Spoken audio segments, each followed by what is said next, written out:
ಇಲ್ಲಿ ಬುದ್ಧಿವಂತಿಕೆನೂ ಇದೆ, ಹೃದಯವಂತಿಕೆನೂ ಇದೆ, ಮಾನವೀಯತೆನೂ ಇದೆ. ಆಮೇಲೆ ಇದೆಲ್ಲ ಮಾಡಬೇಕಾದ್ರೆ ಬಹಳ ರಿಸ್ಕ್ ತಗೋಬೇಕಾಗುತ್ತೆ. ಇನ್ಫ್ಯಾಕ್ಟ್ ಈ ರಿಸ್ಕ್ ಯಾವಾಗ ತಗೋಬಹುದು ಅಂದ್ರೆ ಇಲ್ಲಿ ರೋಗಿಯ ಅವರ ಕುಟುಂಬದ ಅನುಮತಿನೂ ಬೇಕಾಗುತ್ತೆ ಇಲ್ಲಿ. ಅಂದ್ರೆ ಇವತ್ತು ವೈದ್ಯರುಗಳಿಗೆ ಏನಾಗಿದೆ, ಬಹಳ ಒತ್ತಡದಲ್ಲಿ ಕೆಲಸ ಮಾಡ್ತಾ ಇದೆ ಎಲ್ಲ. ಈ ಆಧುನಿಕ ತಂತ್ರಜ್ಞಾನದ ಯುಗದಲ್ಲಿ ವೈದ್ಯರುಗಳು ಬಹಳ ಇದು ಒತ್ತಡದಲ್ಲಿ ಕೆಲಸ ಮಾಡ್ತಾ ಇದ್ದೇವೆ. ಎಷ್ಟು ಅಧ್ಯಯನ ಇದೆ, ಈಗ 2-3 ಅಧ್ಯಯನ ಬಂದಿದೆ. ಈ ಇವತ್ತೇನಾಗಿದೆ, ಜನರ ಅಥವಾ ರೋಗಿಗಳ ನಿರೀಕ್ಷೆ ಮತ್ತು ಅಪೇಕ್ಷೆ ಬಹಳ ದೊಡ್ಡ ಮಟ್ಟದಲ್ಲಿದೆ. ಇವನ್ ಸಾವನ್ನಪ್ಪಿದ ರೋಗಿ ಆಸ್ಪತ್ರೆಗೆ ತಂದಂತ ಸಂದರ್ಭದಲ್ಲಿ ಅವನನ್ನ ನೀವು ಜೀವಂತ ಮಾಡಿ ವಾಪಸ್ ಕಳಿಸ್ಬೇಕು ಅನ್ನುವ ಕಾಲಘಟ್ಟದಲ್ಲಿದ್ದೇವೆ. ಅದರಿಂದ ಇವತ್ತು ವೈದ್ಯರ ಆಧುನಿಕ ಈ ಕಾಲಘಟ್ಟದಲ್ಲಿ ವೈದ್ಯರ ಆಯಸ್ಸು ಏನಾಗಿದೆ, 10-12 ವರ್ಷ ಕಡಿಮೆ ಆಗಿದೆ. ಈಗ ನೋಡ್ಬೋದು, ಈಗ ಗೋಪಾಲಕೃಷ್ಣ ಅವರು ಈ ಆಪರೇಷನ್ ಮಾಡುವಾಗ ನಾವೇನಾದ್ರೂ ಅವ್ರನ್ನ ವೋಲ್ಟ್ ಸ್ಟಡಿ ಮಾಡಿದ್ರೆ, ಅಂದ್ರೆ ಹೃದಯದ ಬಡಿತವನ್ನ ಮಾನಿಟರ್ ಮಾಡಿದ್ರೆ, ರೋಗಿಯ ಹೃದಯದ ಬಡಿತ 100, ಇವರ ಹೃದಯ ಬಡಿತ 150 ಆಗಿತ್ತು ಅನ್ಸುತ್ತೆ. ಅದು ಗೊತ್ತಿರೋದು. ಅವರ ಹೃದಯದ ಬಡಿತ ಅದು ಅನಸ್ಥಟೈಸ್ ಮಾಡಿರ್ತಾರೆ. Is cool, calm, haemodynamics will be stable. ಅದರಿಂದ ಇದನ್ನ ಅರ್ಥ ಮಾಡ್ಕೊಳ್ಳೋದು ಬಹಳ ಕಷ್ಟ ಜನರು. ಇವಾಗ ನಾವು ಮನೆಯಲ್ಲಿ ಪೂಜೆ ಮಾಡ್ತೀವೋ ಇಲ್ವೋ ಗೊತ್ತಿಲ್ಲ, ಆದ್ರೆ ಈ ರೀತಿಯ ಆಪರೇಷನ್ ಮಾಡತಕ್ಕಂಥ ಸಂದರ್ಭದಲ್ಲಿ ಮನಸ್ಸಲ್ಲೇ ಪೂಜೆ ಮಾಡ್ಕೊಂಡು ಈ ರೋಗಿಗೆ ಚೆನ್ನಾಗಾಗಿ. ನಾನು ಎಷ್ಟೋ ಪ್ರೊಸೀಜರ್ಸ್ ಮಾಡುವಾಗ ನಾನು ದೇವ್ರಿಗೆ ಅರ್ಕೆ ಕಟ್ಕೊಂಡಿದ್ದೀನಿ. ದೇವ್ರಿಗೆ ಅರ್ಕೆ ಕಟ್ಕೊಂಡು ಇದು ಸಕ್ಸಸ್ ಆಗ್ಲಪ್ಪ, ಅದಾದ್ಮೇಲೆ ಅರ್ಕೆ ಸಲ್ಲಿಸಿದೀವಿ ದೇವ್ರಿಗೆ. ಅಂದ್ರೆ ರೋಗಿಗೆ ಹೇಳಿಲ್ಲ. ಅಷ್ಟೊಂದು ಯಾವಾಗ್ಲೂ ಅಷ್ಟೇ, ನಾವು ವೈದ್ಯರಾಗಿ ಮನೆಗೆ ಹೋದಾಗ ವೈದ್ಯರಿಗೆ ಬಹಳ ಒತ್ತಡ ಇರುತ್ತೆ. ಇಲ್ಲಿ ನಿಜವಾಗ್ಲೂ ನಾವು ಡಾಕ್ಟರ್ ಗೋಪಾಲಕೃಷ್ಣ ಅವ್ರನ್ನ ಯಾಕೆ ಅಭಿನಂದಿಸ್ಬೇಕು ಅಂದ್ರೆ, ಇವತ್ತು ಈ ಡಾಕ್ಯುಮೆಂಟ್ರಿ ಏನಿದೆ, I think it's a document for generations of doctors. It is a document for generations of people ಅಂತಾನೆ ಹೇಳ್ಬೇಕಾದ್ರೆ ಅದು ಬಹಳ ಮುಖ್ಯವಾದ.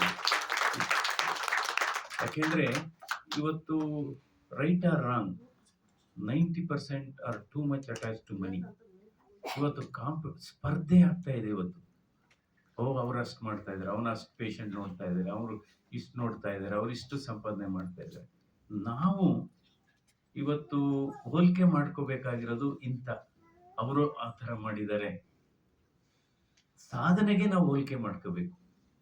ಸಾಧನೆಗೆ ಹೋಲಿಕೆ ಮಾಡ್ಕೊಂಡ್ರೆ ಯಾವಾಗ್ಲೂ, ಅಥವಾ ಸರಳತೆಗೆ ಹೋಲಿಕೆ ಮಾಡ್ಕೋಬೇಕು. ನೋಡಪ್ಪ, ಅವ್ರು ಮದುವೆಗೆ ಬಂದಿದ್ರು, ಭಾರಿ ಸಿಂಪಲ್ ಆಗಿ ಬಂದಿದ್ರು, ನಾನು ಹಂಗೆ ಬರೋಣ.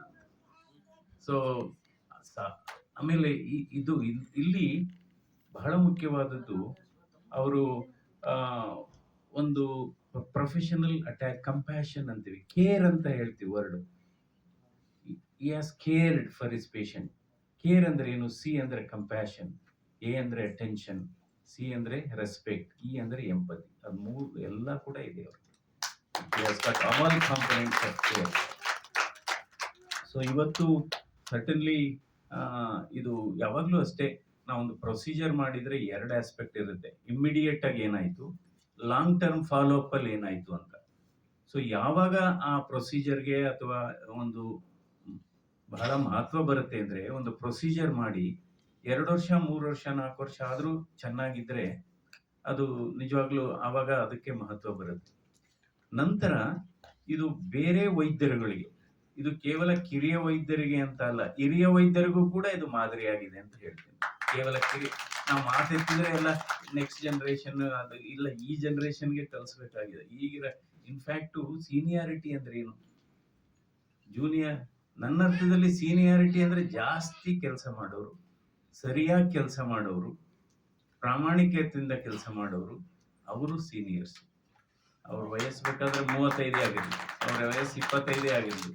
ಸೊ ಅದರಿಂದ ಇವತ್ತು ಇವರ ತಂಡವನ್ನು ಕೂಡ ಅಭಿನಂದಿಸಬೇಕಾಗಿದೆ.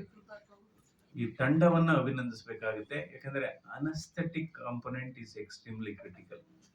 ಆಮೇಲೆ ಅವರ ಸಪೋರ್ಟಿಂಗ್ ಸ್ಟಾಫ್ ಆಗ್ಬೋದು, ನರ್ಸಸ್ ಆಗ್ಬೋದು. ಆ, ಅಂತ ಸಂದರ್ಭದಲ್ಲಿ ಬಹಳ ಮುಖ್ಯವಾದದ್ದು ಟೀಮ್ ಅಂದ್ರೆ ಏನು? Team is not just collection of people. Team is collection of hearts and team is collection of people who trust each other, who encourage each other. So ಆ ರೀತಿ.